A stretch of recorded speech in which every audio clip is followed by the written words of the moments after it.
বিধানসভা একটা প্রস্তাব পাস করতে পারে ভারত সরকারের দাবি জানিয়ে যে বাংলাদেশের অশান্তি বন্ধ করতে আপনারা সবাই মিলে সচেষ্ট হন।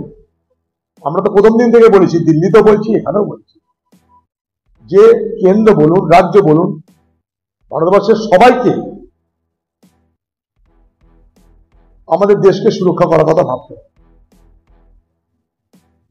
গোটা বর্ডার আমাদের পোরাস, ছিদ্র, অসংখ্য ছিদ্র, সেই ছিদ্রগুলোকে বন্ধ করতে দরকার বিএসএফ এর জন্য অতিরিক্ত অর্থ বরাদ্দ, আর সেই ছিদ্রকে বন্ধ করতে দরকার রাজ্যের জমি অধিগ্রহণ।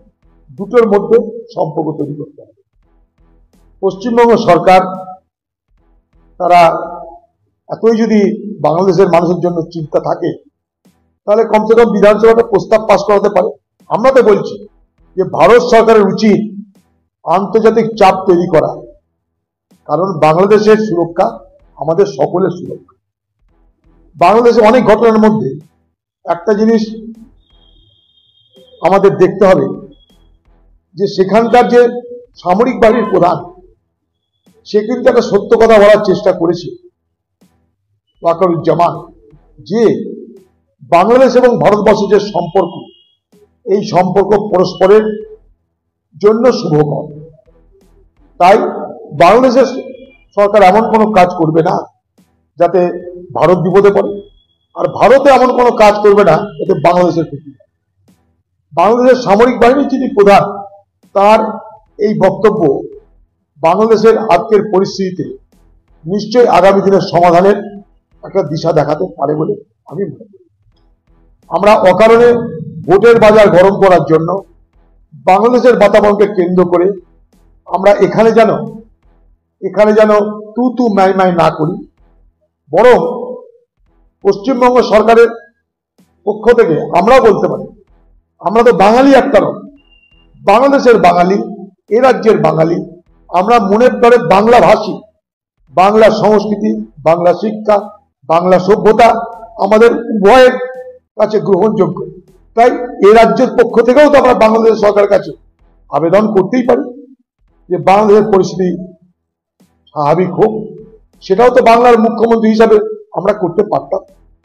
বাংলাদেশের ঘরটা যখনই অবনতি হতে আরম্ভ করে, তখনই তো বাংলার মুখ্যমন্ত্রী বলেছিলেন খোলা মঞ্চে দাঁড়িয়ে, আমি সব বাংলাদেশিকে আশ্রয় দেব, একটা রুটি খেলে অর্ধেক রুটিও দেবো। সেসবটা তিনি বলছেন না, এখন সেসব বলা বন্ধ হয়ে গেছে। তার মানে কি তিনি পারতেন, বা তার ইচ্ছা করলে তিনি করতে পারেন।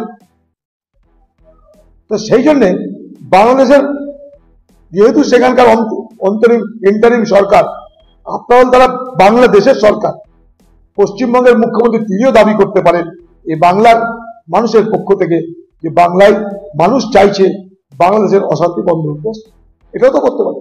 আমরা তো দেখলাম যে আসাম থেকে পুলিশ এসে ধরছে, জম্মু কাশ্মীর থেকে পুলিশ এসে ধরছে, সবাই দেখতে পাচ্ছেন। দেখুন, ভারতবর্ষের বিএসএফ বলুন, ভারতবর্ষের কোনো রাজ্যের পুলিশ বলুন, আমি বিশ্বাস করি না তারা কেউ দেশবিরোধী কাজের জন্য বর্ডার খুলে দিয়ে জঙ্গিদের প্রবেশ করতে সাহায্য করবে।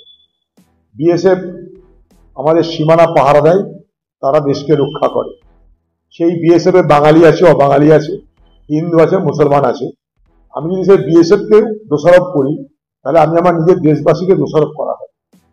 অতএব এখানটাই নিজেদের ব্যবসা ঢাকার জন্য বিএসএফ করে কোনো লাভ নেই, কারণ বাংলায় যে কোনো আইন শৃঙ্খলা নেই সেটা সব থেকে ভালো তৃণমূলের নেতারা জানে।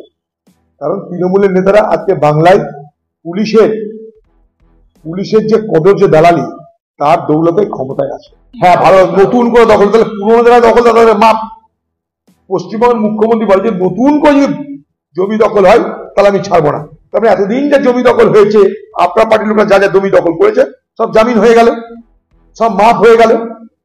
এইভাবেই বাংলায় যারা জমি মাফিয়া তাদেরকে বাংলার মুখ্যমন্ত্রী মদত করে, হয়তো তারা টাকা পয়সা দিয়ে ম্যানেজ করে নিয়েছে। এখন যারা নতুন তাদের কাছে আবার লিজ হবে, তাদেরকে বলে তোমরা করতে পারো, আমাদের মাল পানি বেশি দাও। আরে ওগুলো বেকার কথাবার্তা রে ভাই। ওই দিদি এখন দেখাচ্ছে যে আমি পশ্চিমবঙ্গে ভোটের একটা পরিবর্তন আনতে চাইছি, তো নানা নাটক হবে ভোটের আগে। একসময় ভোটের আগে বলছিলাম সবারই বাসন মেজে দিব, কাপড় কেচে দিব, এরকম অনেক কিছু হবে এখন। বাসন মাঝামাঝি, কাপড় কাছাকাছি, 26 তারিখ ভোট পর্যন্ত এগুলো চলবে এখন। কখনো ভাঙা পায়ে সাইকেল, অনেক কিছু দেখেছেন আপনারা, কখনো চণ্ডীপাঠ, আবার অনেক কিছু দেখবেন এখন। নতুন নতুন ফর্মুলা দেখতে হবে, নতুন নতুন কায়দা দেখতে হবে। হয়েছে তো ঘরের মধ্যে ঘর না থাকলে তো হয় না। আজকে পশ্চিমবঙ্গ সরকারের ব্যর্থতার জন্য এইসব হচ্ছে। পাসপোর্ট দুর্নীতি বলুন, আধার দুর্নীতি বলুন, যা হচ্ছে, তো দুর্নীতির রাজ্য এটা।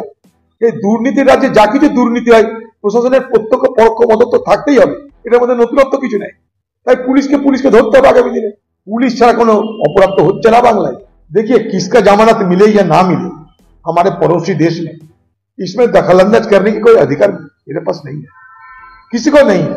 लेकिन ये मैं जरूर कहूंगा, सिर्फ बांग्लादेश नहीं, दुनिया की हर देश में हर व्यक्ति को कानूनी मदद और कानूनी सहायता करने की